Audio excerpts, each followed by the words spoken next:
Olá pessoal, aqui Tony Rodrigues, Além da Notícia. Hoje eu queria conversar com vocês sobre um caso que está acontecendo no estado de São Paulo, com um youtuber muito famoso, ele tem 3,5 milhões de seguidores. É o delegado Carlos Alberto da Cunha. E ele vem sendo alvo de uma série de perseguições, tanto dessa mídia que nós temos hoje no Brasil, dos grandes jornais, desse consórcio de mídia, Rede Globo, Jornal O Globo, Folha de São Paulo, a serviço de forças que a gente pode considerar forças do atraso, sem qualquer exagero, exatamente porque a nossa defesa é para que as pessoas possam dizer o que pensam. É a questão da liberdade de expressão, que todo mundo tem direito. Nós vivemos num país livre, onde as pessoas podem e devem manifestar o seu pensamento. Mas o delegado Carlos Alberto da Cunha é uma figura admirável. Eu admiro demais as pessoas que vencem pelos seus próprios méritos. Ele é um menino pobre, de família muito humilde, negro, que decidiu investir nos seus estudos. E muito cedo ainda começou a trabalhar. Quando ele entrou para o Exército, ao completar a maioridade, os 18 anos, ele começou a trabalhar no Exército e ajudar nas despesas de casa, porque não foi apenas para servir ao Exército, foi também para trabalhar, ter aquela renda e ajudar na despesa de casa. Isso é muito bonito, gente. Não é todo dia que a gente vê uma história dessas, porque até mesmo para servir, as pessoas elas colocam dificuldades, tentam de toda maneira evitar de prestar o serviço militar. E o camarada foi para prestar o serviço militar e ainda, com o que ele recebia lá, ajudar na despesa de casa. Foi a partir daquele momento que ele pôde, inclusive, alugar um espaço melhor para colocar a família dele. E aí, com essa oportunidade, ele chegou até a tenente do Exército. Tem um vídeo em que ele conta, inclusive, que foi parado por uma blitz. E antes, ele estava sem fardamento, estava de moto e tudo, e os policiais, antes de qualquer tipo de questionamento, outro, já foram logo perguntando de quem ele tinha roubado aquela moto, porque era negro. Evidentemente que essa questão ela tem que ser superada em nosso país, não se trata, esse caso específico não se trata de narrativa, esse caso específico não se trata de mimimi, nem de vitimismo, absolutamente. Existe um preconceito muito grande ainda no Brasil e que foi agravado nos últimos anos pelo discurso presidencial de que éramos nós contra eles, eles contra nós, quer dizer, jogando os setores da sociedade brasileira uns contra os outros. Vocês sabem muito bem do que eu estou falando. E aí o da Cunha esperou que eles tivessem um pingo de racionalidade, aqueles policiais, e eles não tiveram.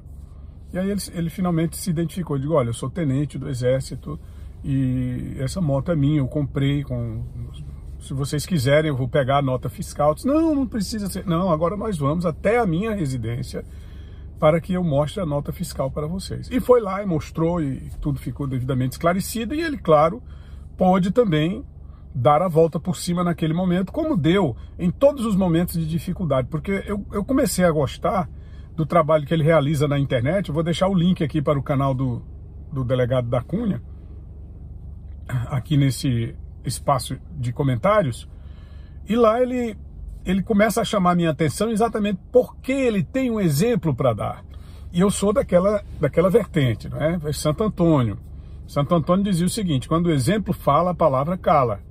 E foi exatamente o que o da Cunha mostrou para todos nós, que ele tem um exemplo para dar. E esse exemplo é muito importante de ser seguido pelos jovens, principalmente. Mas aí esse canal começou a gerar um impacto muito grande, ele mostrando as operações policiais, com que objetivo? Com o objetivo exatamente de desmistificar, porque as operações policiais eram feitas com transparência, sob o seu comando, sob a sua coordenação. Eram feitas com abertura para as pessoas na internet poderem ver como é que se faz uma operação policial, de maneira correta, de maneira íntegra. Mas me parece que essa forma de agir do delegado da Cunha não sensibilizou o pessoal da cúpula da segurança pública do estado de São Paulo, do governo João Dória, porque eu não consigo entender. Só posso imaginar que eles não querem operações transparentes, que eles querem operações obscuras para continuarem como a gente viu naquele livro famoso do Caco Barcelos, Rota 66, História da Polícia que Mata. E ali o Caco Barcelos não faz nenhuma ilação. Ele não emite opiniões. Ali é simplesmente a vida real. É o relato em cima de documentos, de registros da imprensa, de investigações realizadas pela própria polícia e que nunca deram em nada. Os chamados IPMs, Inquéritos Policiais Militares. Porque a corporação, ela não incrimina a corporação. A não ser quando alguém sai dessa curva, aliás, dessa reta, né, um ponto fora da reta em que eles estabelecem, ou da curva. Me parece que o ditado é um ponto fora da curva.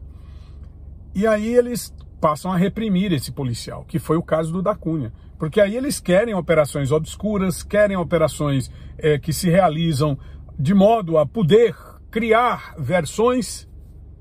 Tudo indica que sim.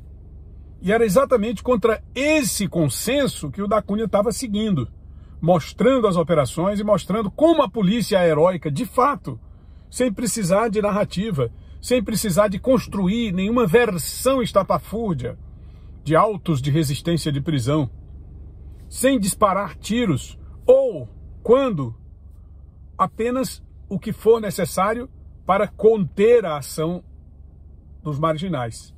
E aí ele começou a ser perseguido pela cúpula, ele deu uma entrevista e apresentou algumas opiniões nessa entrevista para o Flow Podcast. Vou deixar também aqui embaixo o link nos comentários. E ali essa participação dele foi determinante, porque ele disse: pode haver em setores corrupção na cúpula da Polícia Civil do Estado de São Paulo. Veja bem, pode haver em setores. Ele não disse que a cúpula da Polícia Civil é corrupta, ele não deu nomes a esses supostos corruptos, ele não estabeleceu quem seriam os elementos responsáveis pela corrupção. Ele disse: pode haver. E certamente há. Como há na cúpula das polícias de praticamente todos os estados, por elementos e não pela polícia em si. Porque a polícia em si e a grande maioria dos seus membros são indivíduos valorosos que prestam serviço de maneira correta dentro do que é exigido pela sociedade brasileira. E no caso, pela sociedade paulista. Agora, o que é que se lamenta? É que é uma voz dissonante ao sistema, é uma voz que representa a grande maioria da sociedade brasileira, que pode representar uma mudança efetiva nos costumes, nos hábitos, na cultura da própria forma de se fazer policiamento no estado de São Paulo e fazer com que isso reflita para o resto do Brasil, onde nós temos uma segurança precária, onde nós temos uma segurança estapafúrdia, exatamente por conta dessa corrupção que existe na cúpula das polícias e que o da Cunha ousou revelar. E por conta disso eles instauraram vários procedimentos. Jornais estão fazendo matérias a todo instante, atacando o da Cunha, dizendo que ele quer ser uma espécie de Rambo brasileiro. Não tem nada disso. Não tem nada disso nos vídeos. Você pode assistir em série. Não tem nada disso nos vídeos do da Cunha. É uma ação policial transparente. Só isso, nada mais do que isso. Não tem outra descrição. É isso que me indigna, porque as pessoas elas são reprimidas na sua forma de fazer a ação e também de manifestar a opinião, porque não concorda com o que está no poder, porque discorda do que está no governo. E aí eles utilizam o poder para massacrar e para perseguir. Tiraram o distintivo, tiraram a arma e com isso ele inclusive corre risco de vida, minha gente. Quer dizer, o policial que está sendo perseguido pela cúpula, que já combateu a criminalidade durante 16 anos da sua vida na linha de frente.